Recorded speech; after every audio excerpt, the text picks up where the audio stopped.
Amén. El pecado, la muerte, el infierno y la aniquilación del alma. La posición de la interpretación bíblica que defiende la aniquilación del alma ha sido mantenida desde muchos años, principalmente por algunos grupos religiosos, específicamente como lo vemos los testigos de Jehová, los adventistas del séptimo día, pero parece estar resurgiendo, aleluya, entre grupos ortodoxos de nuestro tiempo. La idea del castigo eterno para la mente humana, para la gente, es un concepto humano acerca de Dios. La gente cuando piensa de un castigo, aleluya, le repugna el castigo, le causa náusea el castigo.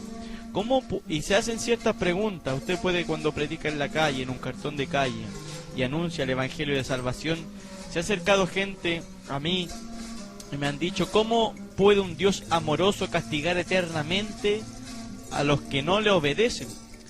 El simple hecho de pensar en esta idea puede causar una náusea. Ahora, lo que debe decidir si creemos o no en alguna doctrina. Hoy se ha levantado falsa doctrina. Hoy podemos ver, aleluya, falsos apóstoles, la apostolitis, los profetas, hombres, aleluya, que sacan una tajada monetaria de las ovejas. No sé si me entienden. Y se están levantando doctrinas erradas. Amén. Aleluya. Por eso yo le quiero compartir a usted este tema fundamental a usted, que es el pecado, la muerte, el infierno y la aniquilación del alma. El pecado. Es humanamente entendido que las faltas conllevan a un castigo. Es obvio, aquí en la ley terrenal en Chile, toda falta que va en contra de la constitución política, de las leyes que ha establecido la Cámara de Diputados del gobierno, usted quebranta una ley tiene un castigo. Y malas decisiones conllevan a malas consecuencias. Ejemplo, un ladrón se entra a robar a su casa, ese acto lo va a conllevar, si es que usted lo pilla y llama a la policía, va a caer en cárcel. Los gobiernos de la tierra han establecido cortes de justicia con el fin de hacer que el que ha violado la ley pague las consecuencias. Puede ser en cárcel, le estamos hablando secularmente, de su comportamiento, ya sea con encarcelamiento de un tiempo determinado o con su propia vida, como lo vemos en algunos estados de Estados Unidos, que el fusilamiento. Aleluya, ese es otro tema. Dios, el creador de los cielos y la tierra, ha puesto sus leyes desde el comienzo, en las cuales también estableció: el que peca debe morir. Por ejemplo, aleluya, es una ley que dice la Biblia, que el que peca debe morir. Por eso entró la muerte, porque todos hemos pecado, como dice Romanos 6:23, porque la paga del pecado es muerte. Esa es la sentencia de Dios para los pecadores. Como le acabo de citar el versículo bíblico, Romanos capítulo 6, versículo 23, dice lo siguiente la palabra de Dios: porque la paga del pecado es muerte. Cuando Dios puso a Adán y a Eva en el huerto, en el jardín del Edén, y le prohibió comer del árbol del conocimiento del bien y del mal. Eso lo vemos en Génesis capítulo 2, donde Jesucristo le dice: el día que comas, ciertamente morirás. El día que tú comas, ciertamente morirás. Adán tomó, Eva tomó aquel árbol, que no sabemos la fruta, en desobediencia a su creador, cuando la serpiente astutamente los engaña a los dos. Este acto contra Dios se reconoce como el pecado, y Adán, como cabeza federal de toda la raza humana, cayó de la presencia de Dios y toda la humanidad con él. Por consecuencia, el hombre nace en pecado y es pecador. Todo niño, todo bebé, todo recién nacido que nace, aleluya, nace con una naturaleza pecaminosa. Cuando los seres humanos, el hombre y la mujer, tienen el acto sexual, y el hombre le traspasa el semen a la mujer, y se produce la ovulación, y se produce la primera fase, ya en esa fase ya está la naturaleza pecaminosa en ese feto. O sea, el hombre, aleluya, con la mujer hacen la naturaleza pecaminosa. Y todo hombre, toda mujer tiene en sí, en su cuerpo, una naturaleza pecaminosa, que si no la controlamos, que si no ayunamos, que si no oramos, tristemente esa naturaleza va a brotar por los poros. Romanos capítulo 5, versículo 12 dice lo siguiente: por tanto, de un solo hombre el pecado entró en el mundo, y por medio del pecado entró la muerte. Fue así como la muerte pasó a toda la humanidad, porque todos pecamos. Por esta razón, el hombre se encuentra naturalmente en un estado de condenación ante la corte celestial. Toda persona que no conoce a Cristo está condenada, está, aleluya, presa. Por eso un profeta dice, aleluya, y se hace referencia a Satanás, y dice Satanás, el cual nunca jamás le abrió las cárceles a los presos. Y si hay más adelante, aleluya, en el pasaje bíblico, dice, si el Hijo no libertare, no puede ser libre. Cuando el Hijo liberte, seréis verdaderamente libre. Porque como yo, como usted que me está escuchando, aleluya, estábamos muertos en pecado, muertos en delito, hasta que Cristo vino a nuestra vida, nos salvó, nos rescató, nos justificó, nos lavó con su sangre, y ahora somos libres para la gloria y honra del Señor.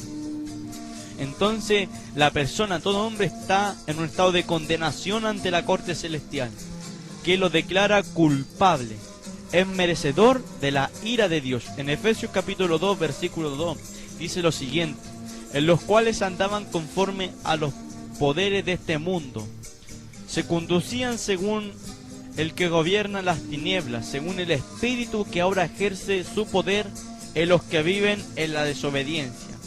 En ese tiempo también todos nosotros vivíamos como ellos, dice aquí el apóstol Pablo, todos nosotros vivíamos como ellos, impulsados por nuestros deseos pecaminosos, siguiendo nuestra propia voluntad y nuestros propósitos. Como los demás éramos por naturaleza, ojo, por naturaleza, objeto de la ira de Dios. Dios sabemos que es santo y no hay pecado alguno en él, no lo puede haber.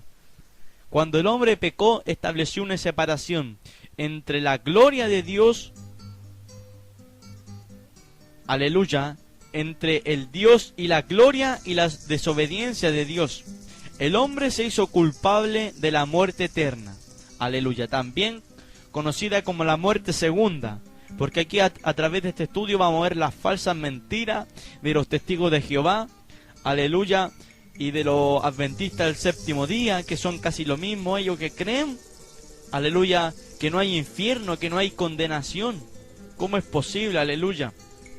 Esta separación es muerte espiritual, y además adelante vamos a tocar este punto que yo le acabo de mencionar ahora, pero primero veamos la condenación del hombre en la muerte física. Es lo que yo quiero que nosotros veamos ahora, la muerte física. El ser humano es un ser compuesto, es un tripartito, es compuesto, disculpe, por tres partes: por el cuerpo, el alma y el espíritu. Por eso cuando el apóstol Pablo hace mención, dice: santificaos en cuerpo, alma y espíritu. Todos tenemos un cuerpo, todos tenemos alma, todos tenemos espíritu. Gloria a Dios para siempre. Se me viene a mi mente ahora que en las páginas de internet, los diarios, ha salido una imagen que ha recorrido el mundo entero de un ser, de un caballero que estaba agonizando, y en la madrugada, aleluya, murió.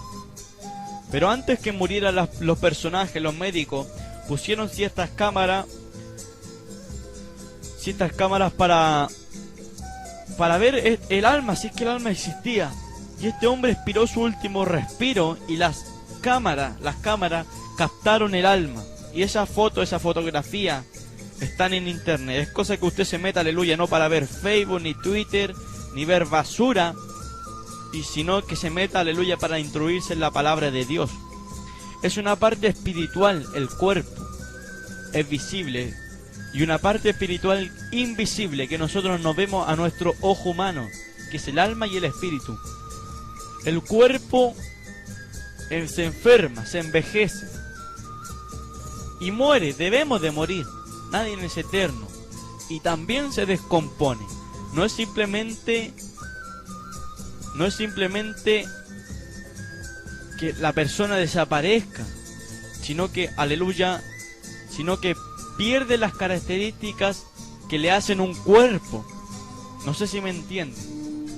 No es simplemente que nosotros vamos a desaparecer o nos reencarnamos, como creen algunos, en una hormiguita, en un pajarito, en un águila. No, sino que pierde las características que le hacen un cuerpo palpable. La existencia de este cuerpo continúa de una forma distinta. El polvo vuelve al polvo. La parte espiritual, por otra parte, no se desconoce, sino que se separa del cuerpo al momento de la muerte y continúa su existencia en otra forma, es decir, en cuanto a la relación al cuerpo, cuando muere es porque el alma ha salido de él, es decir, no se ha separado, pero no significa que el alma ha dejado de existir. La muerte no significa que la persona deje de existir. Por lo tanto, cuando decimos que la persona muere o fallece, estamos diciendo que el cuerpo ha sido separado de aquello. Estamos diciendo que el alma se fue, que le daba la vida física y le permitía funcionar en nuestro mundo y en nuestro ambiente. Eso es en cuanto a la muerte física. Pero nos queda aún, hermano, nos queda aún la muerte que conocemos como muerte espiritual. Aleluya. Como están algunos cristianos, muertos espirituales. Son cadáveres, aleluya, ambulantes que caminan, que no tienen el Espíritu de Dios, que no han experimentado, aleluya, las caricias de Jesucristo, que nunca, aleluya, han sido tocados por el Espíritu de Dios, que son cristianos modernos, cristianos, aleluya, cristianos carnales, cristianos conformes a la carne, cristianos, aleluya, que les gusta ver comedia, cristianos que les gusta tomar, que les gusta fumar. Aleluya. Esta muerte es la muerte de la que participan aquellas personas que no creen en Cristo y que andan, aleluya, conforme a los designios de la carne. A los designios de la carne. La muerte espiritual es la primera muerte. La muerte física es la manifestación visible, es lo que nosotros podemos ver, es lo que nosotros podemos experimentar, que existió una muerte espiritual. Cuando hay una muerte espiritual, hay una muerte, aleluya, una muerte física. ¿Por qué? ¿Por qué nosotros morimos? ¿Por qué yo muero? ¿Por qué las personas mueren? ¿Por qué? Porque, aleluya, se cumple la palabra de Dios en Romanos 6, 23, que la paga del pecado es muerte. Es por eso que ha venido la muerte a este mundo, por el pecado. Es por eso que han venido la hambre a este mundo, por el pecado. Las enfermedades de este mundo han venido por el pecado. La Biblia dice que Dios dijo a Adán: el día que comas del árbol de la ciencia del bien y del mal, ciertamente morirás. Ese trozo de la palabra, la narración bíblica, el contexto nos dice que Adán no murió físicamente. Cuando tomó del fruto, comió, no cayó muerto, no murió físicamente, no se descompuso, sino, aleluya, que murió espiritualmente. Entonces, aleluya, en aquel día, sino que siguió con vida Adán y Eva. Entonces, ¿qué se refirió Dios cuando dijo el día que tú comas vas a morir? Entonces Jesucristo, ¿a qué se quiso referir el Padre, aleluya, cuando dijo el día que tú comas vas a morir? A la verdad. Muy ciertamente aquel mismo día Adán murió, pero no murió físicamente. Adán murió espiritualmente. El pecado causó la separación entre Dios y Adán. Adán caminaba con Dios, Adán veía la gloria de Dios, Adán, es más, conversaba con Dios, era hijo de Dios. Usted puede ver la genealogía de Jesucristo, aleluya, y termina, dice, Adán, hijo de Dios. Adán fue hecho de las manos de Jesucristo, de esas manos preciosas, aleluya, gloria a Dios. Por lo tanto, en cuanto a Dios respecta, Adán estaba muerto. La realidad de esta muerte se hace visible posteriormente en la muerte física de su cuerpo. Pero va más allá de eso, mi amado hermano, en una muerte conocida como la muerte segunda. Pero hablaremos de esto más adelante. Allí en el huerto se cumplieron las palabras bíblicas: el alma que pecare, esa morirá. El mismo día que Adán desobedeció a la ley de Dios, se hizo culpable de la muerte segunda. Aleluya, qué terrible. La muerte espiritual del alma es una referencia de la separación de Dios. Esto lo vemos claro cuando Jesús dice, aleluya, cuando va caminando y ve un funeral: deja que los muertos entierren a sus muertos. Aleluya, esta palabra cabe en lo más profundo del corazón. Jesucristo fue y es el hombre más sabio de la tierra. Fue el hombre más sabio que pisó esta tierra. Aleluya, que muchas veces nuestra mente pequeña no puede comprender la maravilla de Dios. Cuando dice, deja que los muertos se entierren a sus muertos. Aquí Jesús estaba haciendo referencia a dos fases o dos etapas de muerte. El primero, muertos. Deja que sus muertos, eso es una referencia de los muertos espirituales, que están separados de Dios, que están separados de la gloria de Dios. Y la segunda mención hace referencia a los muertos espirituales, que mueren físicamente. No sé si me entiende. Deja que los muertos, esas personas, eran muertos físicos, entierren a sus muertos físicos y espirituales. Son sus muertos porque murieron físicamente estando muertos espiritualmente. Estos están doblemente muertos. Esta es la primera muerte en su totalidad. La primera muerte incluye la muerte espiritual, que es la separación de la relación personal con Dios, y la muerte física o la separación del mundo, la creación de Dios. Esta muerte espiritual hace referencia una y otra vez a la Biblia. Los que están sin salvación, se dice que están muertos. El apóstol Pablo, aleluya, hablaba de esto. Hace referencia a esto como un estado del cual estuvimos todos en alguna vez. No habíamos creído en Cristo, muertos en delito y en pecado, sin Dios y sin esperanza en el mundo. La idea está en que el estar separado de la relación con Dios significa estar muerto. La persona, cuando no ha experimentado las caricias de Dios, está muerto, está un cadáver. Dios no existe. Donde no existe relación espiritual con Dios, hay muerte espiritual. Y lo opuesto también es cierto: donde existe acercamiento con Dios, hay vida espiritual. Qué glorioso. ¿Cuántos tienen vida espiritual en esta hora que me está escuchando?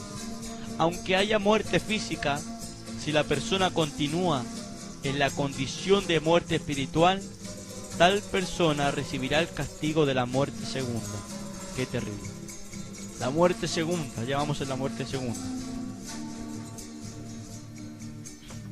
Algunos sostienen que esta muerte segunda, la cual se menciona en Apocalipsis capítulo 21, vamos a buscarlo en la Biblia, en Apocalipsis capítulo 21, donde hace mención al cielo nuevo y la tierra nueva y a la nueva Jerusalén. Es una referencia a la aniquilación total del alma por Dios después del juicio final.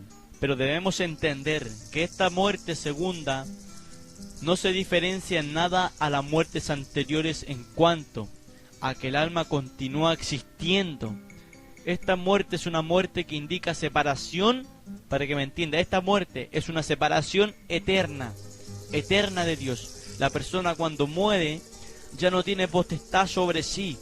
Por eso, aleluya, algunos cristianos, algunas personas andan con pensamientos totalmente errados, con doctrina, aleluya, totalmente errada, que van a los funerales y tristemente dicen que las personas que mueren, el finadito anda deambulando por aquí, por allá. Pero eso no es lo que dice la palabra de Dios. La persona cuando muere no tiene potestad sobre su alma, tiene que ir a dos lados.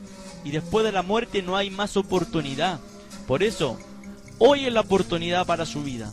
Hoy es la oportunidad para el pecador. Hoy es la oportunidad para las personas que tienen vida y salud. Porque una vez cuando mueran, ya no tienen potestad y ya no pueden, aleluya, pedir perdón a Dios. Ya no tienen, aleluya, si la muerte, en algunos casos, choque, disparo, las personas no tienen ni una milésima de segundo para decir, perdóname Señor, no. La presencia de Dios, de esta muerte no hay salida, después de la muerte no hay salida. De la muerte espiritual sí hay salida, aleluya. Pero solamente si el Espíritu Santo los liberta, aunque de la primera muerte el ser humano no puede liberarse. De la segunda muerte no puede. De la primera muerte el ser humano sí puede librarse, pero más de la segunda muerte no puede. Mientras la persona tenga vida, mientras la persona esté muerta espiritualmente, tiene una oportunidad. Aún Dios derrama su gracia sobre su vida. Aún Dios, aleluya, le llama con amor. Pero mire, si usted puede estar en el pecado de adulterio, de fornicación, y si quiere venir a Cristo, aleluya, Cristo lo sana, Cristo lo liberta. Hay un solo pecado que arroja la Biblia que Dios no perdona, y es, aleluya, la blasfemia contra el Espíritu Santo. Cuando las personas, Cash Luna, Benny Hinn, toda esa manga de apóstata, Guillermo Maldonado, Ana Maldonado, su mente ya se cauterizó, su mente se cerró, ya han entrado en un estado de apostasía terrible, aleluya, que no tienen salida, que ya no hay perdón para su alma. ¿Cómo puede una persona llegar a tener muerte en la segunda muerte? ¿Cómo puede una persona tener parte? ¿Cómo usted puede tener parte en la segunda muerte? La Biblia nos afirma que el que no tiene parte en la primera resurrección tendrá parte en la segunda muerte. Amén.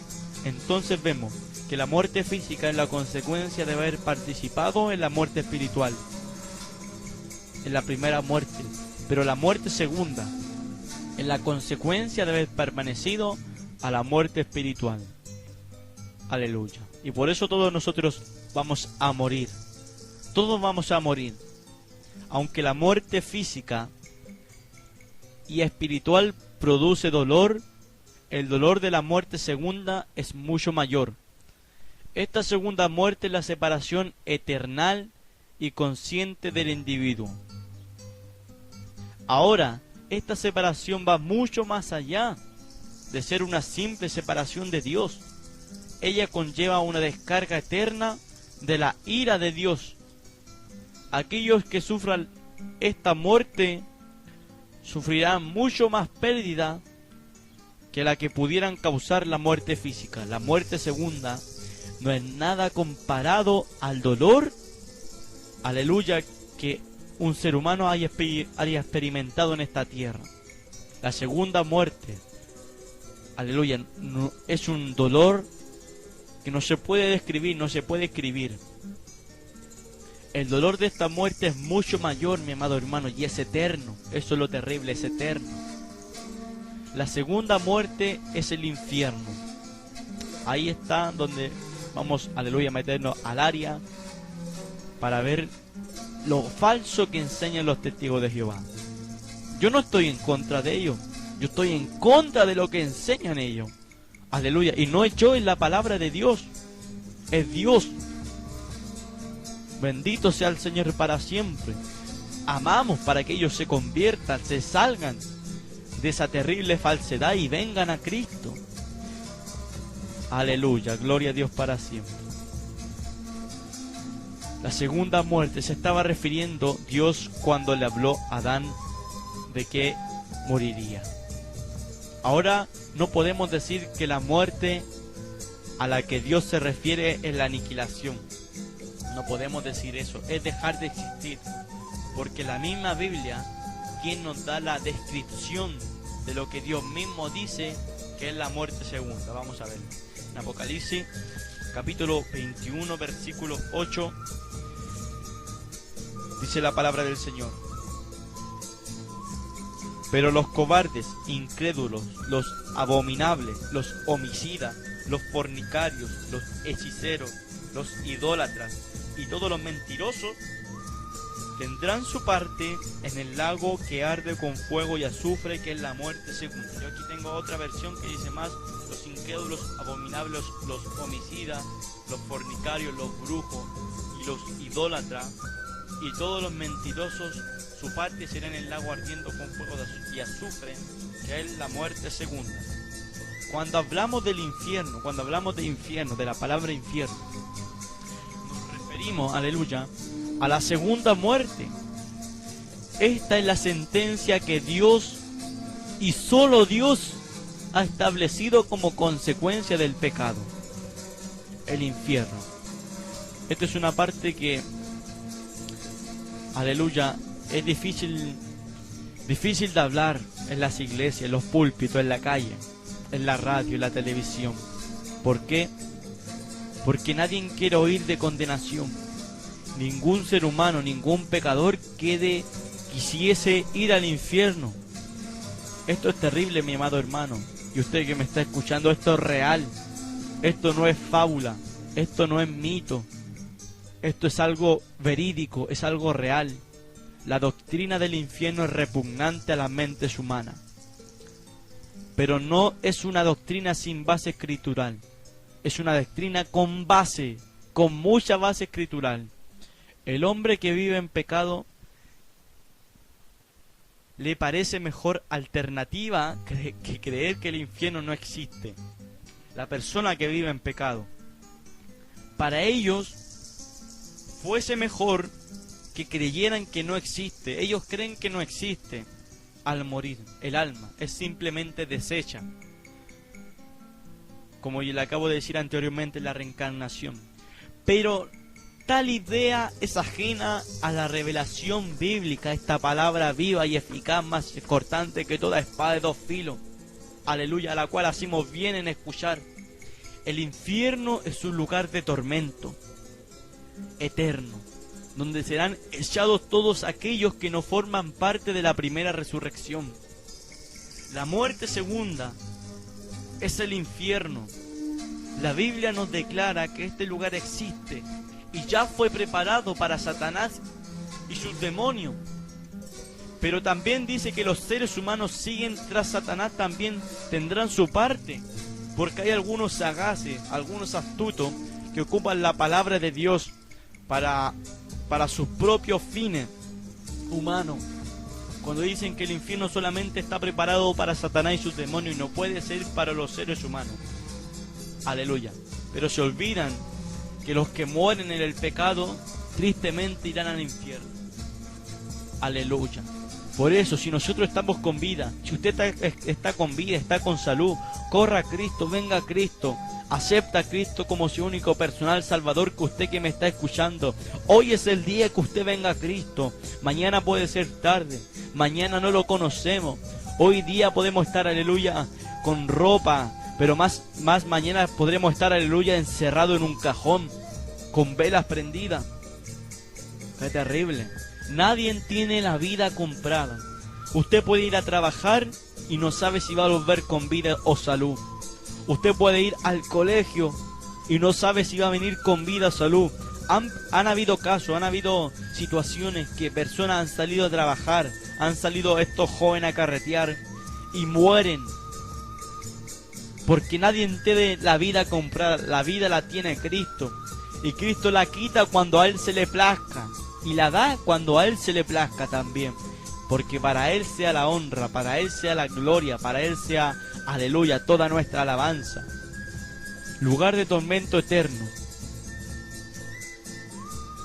Tendrá su parte con Él. Esta es la condenación eterna. Jesucristo habló de este lugar.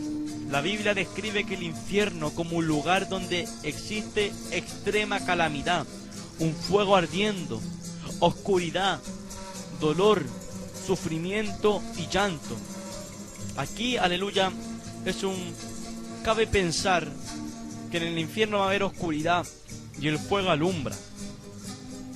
Algunos dicen que puede ser un fuego que no alumbre, porque abajo no puede haber luz.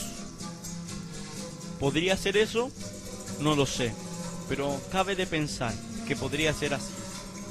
Lo que se nos quiere dar a entender es que no es un lugar donde nadie quiere estar. Algunos dicen, yo he conversado con ciertas personas y vecinos cerca de acá, que dicen que el infierno es este.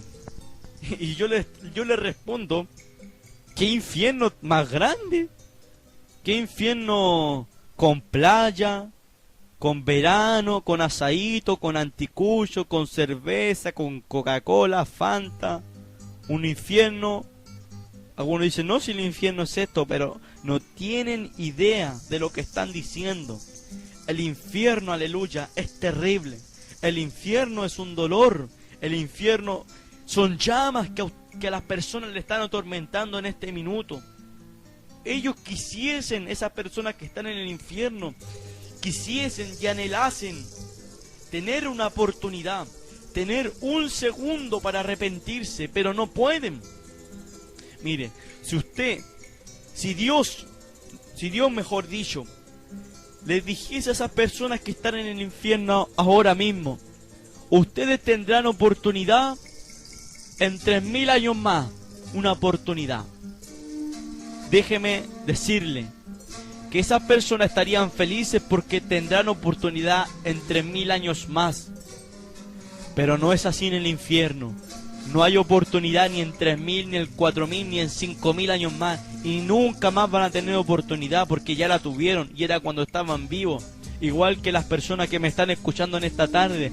La oportunidad es ahora, mi amado hermano. La oportunidad es ahora, mi amado vecino. Mañana puede ser tarde. Hoy es que venga la cruz de Cristo. Aleluya. Pero yo era una pregunta. ¿Y si no existe el infierno? Supongamos por un momento que en verdad el infierno, con toda su condenación y sufrimiento eterno, no existiese. Entonces los pecadores nada tendrían que temer. Entonces los fornicarios nada tendrían que temer. Entonces los adúlteros nada tendrían que temer.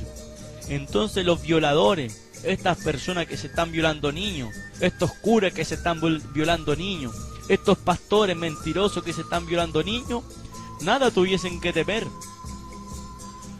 Pueden vivir sus vidas en pecado y suciedad, rechazando a Dios y al Evangelio, y después desaparecen sin consecuencia, pero no hay condenación alguna.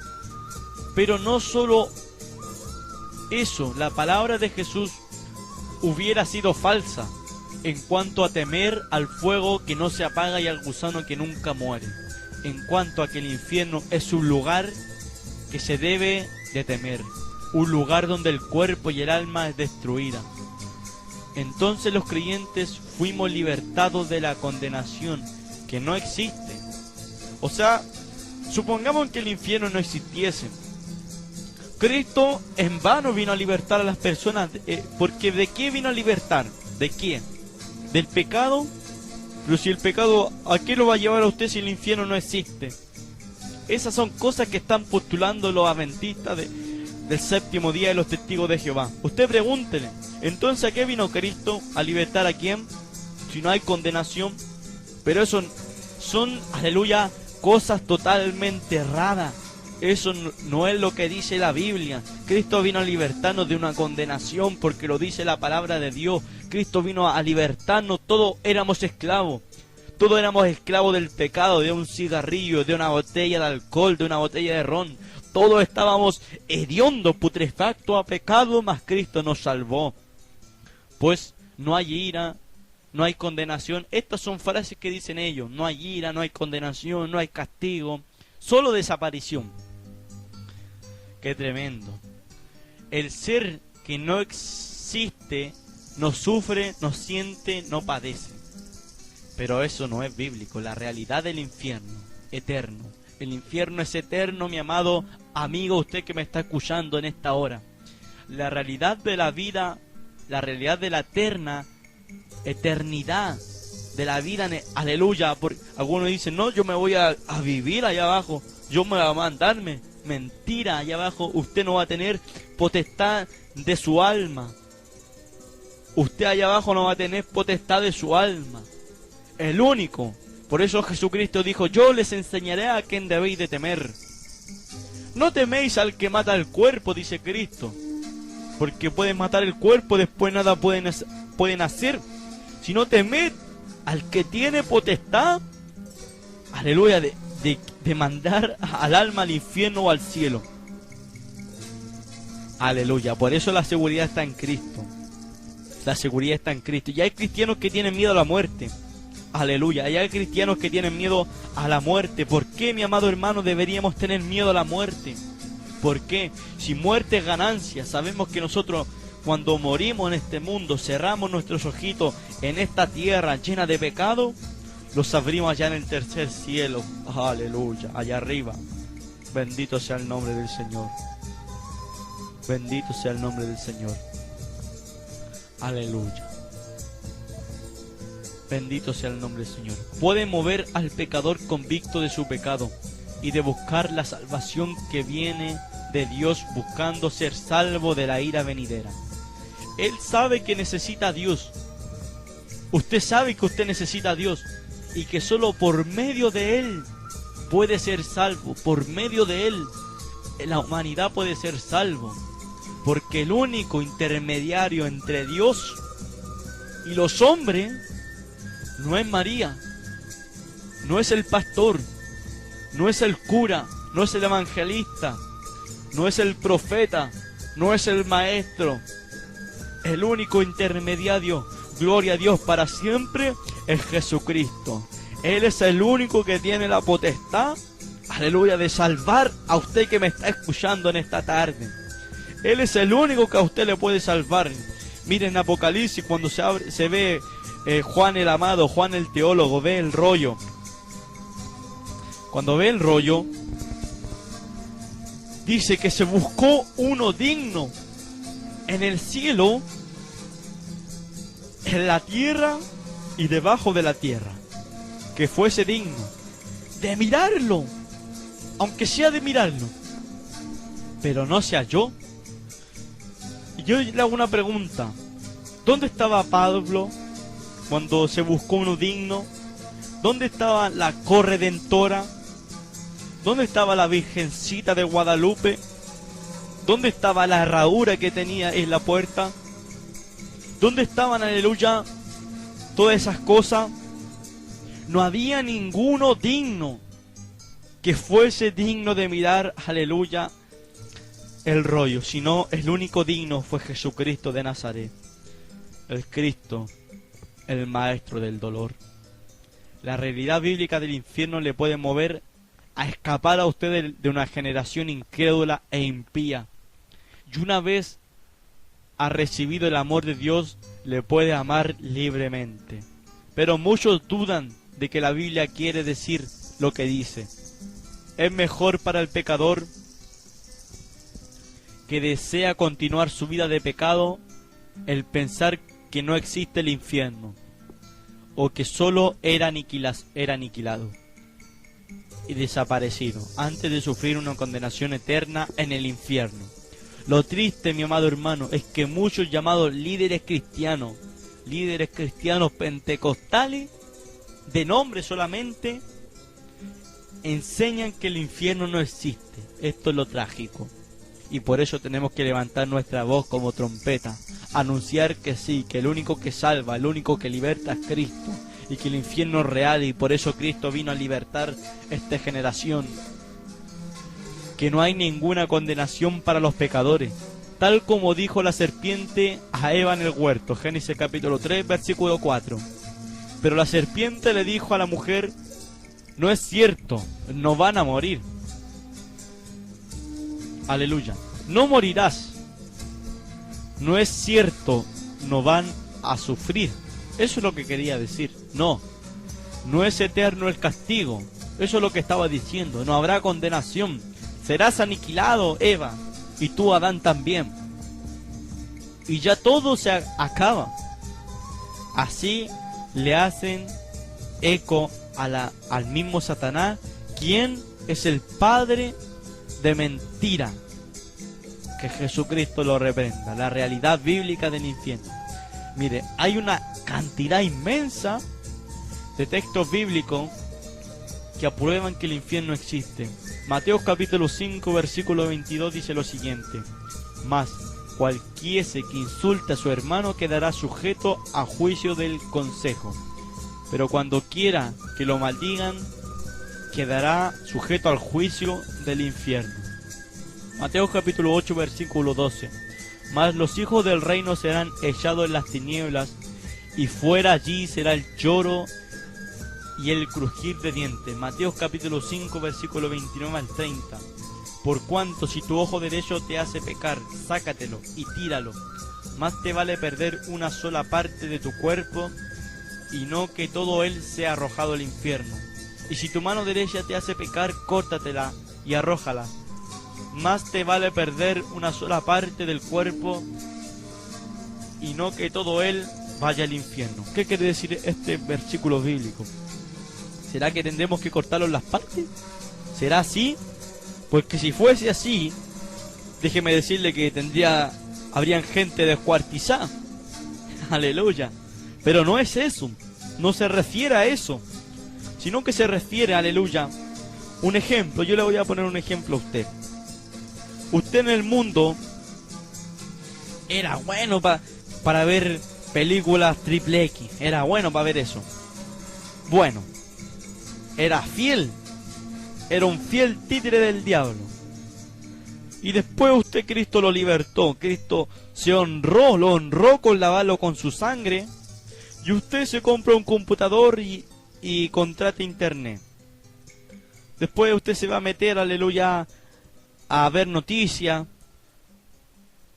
Y por un lado, porque pasa de repente por el lado de las pantallas de internet, salen imágenes pornográficas. ¿Qué hace usted en ese minuto? ¿Cierra esa página o sigue ahí? Si para usted el computador les ocasión de caer, si para usted el internet les es ocasión de caer, sácalo, mi hermano. Si para usted les ocasión de caer tener una televisión en su hogar, en su habitación, sáquelo. Eso es lo que se está refiriendo a este pasaje. Saque aquellas cosas que a usted le hacen caer, córtelas. Mateo capítulo 10 versículo 28. No teman lo que matan el cuerpo, pues no pueden matar el alma. Teman más bien al quien puede destruir el alma y el cuerpo en el infierno. Mateo capítulo 18 versículo 9. Si tu ojo te hace pecar, sácatelo. Más te vale entrar tuerto en la vida que dos ojos sean arrojados luego del infierno. Marcos capítulo 3 versículo 29. Más cualquiera que blasfeme contra el Espíritu Santo no tiene perdón, mas está expuesto al juicio eterno. Mateo capítulo 25 versículo 46. Aquellos irán al castigo eterno y los justos a la vida eterna. Mateo capítulo 25 versículo 41. Luego dirán a los que están a su izquierda: apártense de mí, malditos al fuego eterno, separado para el diablo y sus ángeles. Mateo capítulo 24 versículo 51. Y le cortará por medio y pondrá su parte con los hipócritas, allí será el lloro y el crujir de dientes. Lucas capítulo 12 versículo 5. Les voy a enseñar más bien a quién deben de temer. Teman al que puede, después de dar la muerte, tiene poder para echarlos en el infierno. Si les aseguro que a él deben de temer. Lucas capítulo 16 versículo 23. En el infierno, en medio de sus tormentos, el rico levantó sus ojos y vio de lejos a Abraham y Lázaro junto a él. Lucas capítulo 16 versículo 28. Para el que advierta a mis 5 hermanos que no vengan también a este lugar de tormento. Lucas capítulo 20 versículo 47. Devoran los bienes de las viudas y a la vez hacen largas plegarias para impresionar a los demás. Estos recibirán peor castigo. Juan capítulo 5 versículo 29. Y saldrán de allí los que han hecho el bien, resucitarán para tener vida, pero los que han practicado el mal, resucitarán para ser juzgados. Hay otro pasaje, dice, el humo de su tormento de ellos sube por siempre, jamás. Y los que adoraron a la bestia y a su imagen no tienen reposo ni de día ni de noche, ni cualquiera que tomare la señal de su nombre. La justicia de Dios. ¿Qué es la justicia de Dios? ¿Qué es para usted la justicia de Dios? Cuando los pecadores niegan la realidad del infierno eterno, el infierno en el cual la Biblia dice que es la muerte segunda, ponen en cuestionamiento no solo la veracidad de la Escritura, no solo la verdad de este canon sagrado, sino también la justicia de Dios revelada en ella. Dios es todo amor, sabemos que Dios es todo amor, pero también es todo justicia. Ni su amor puede ser dudado, ni su justicia puede ser comprometida.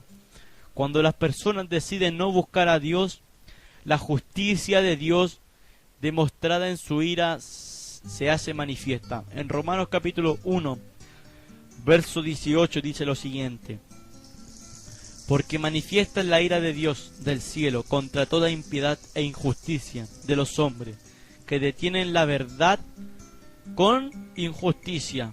Romanos capítulo 3, versículo 5 dice lo siguiente: y nuestra iniquidad encarece la justicia de Dios. ¿Qué diremos? ¿Será injusto Dios que da castigo? ¿Hablo como hombre?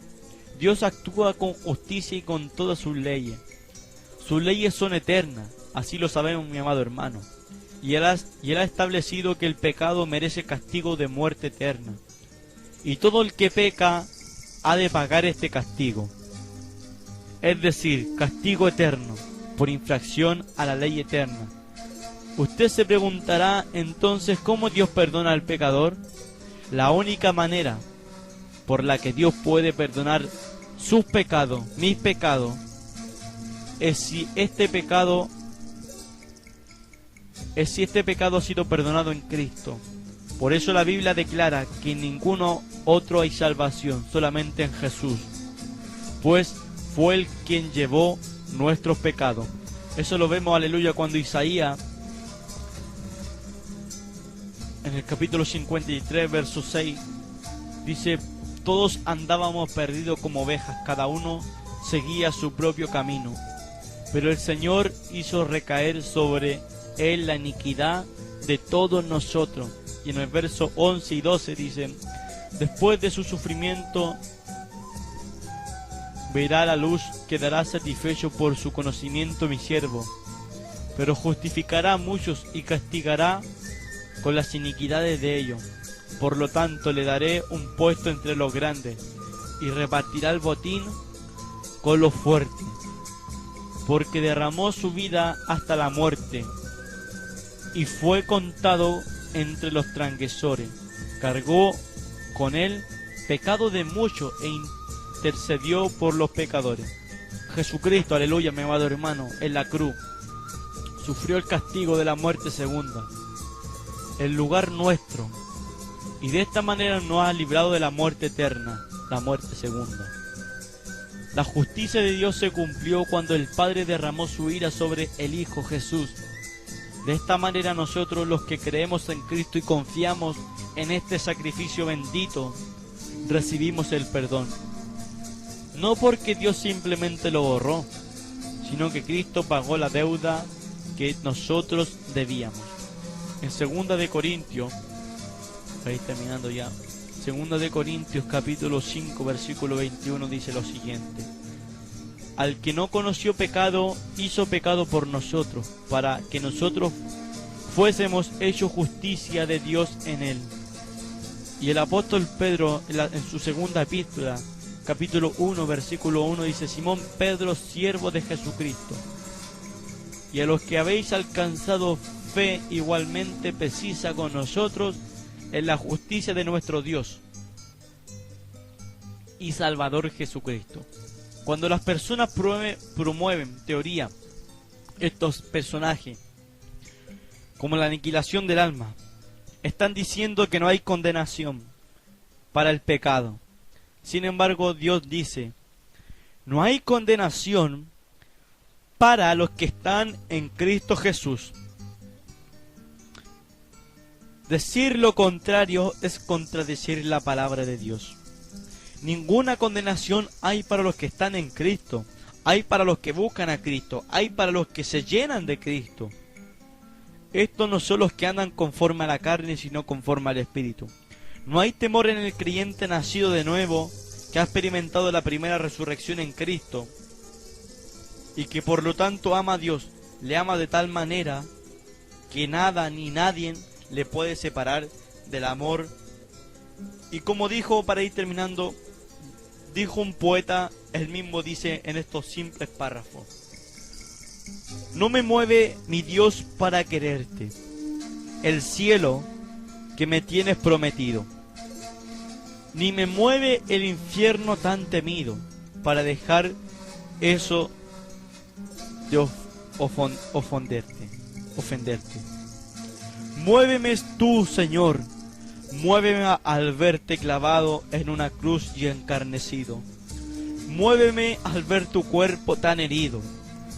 Muéveme al ver tus heridas en la muerte.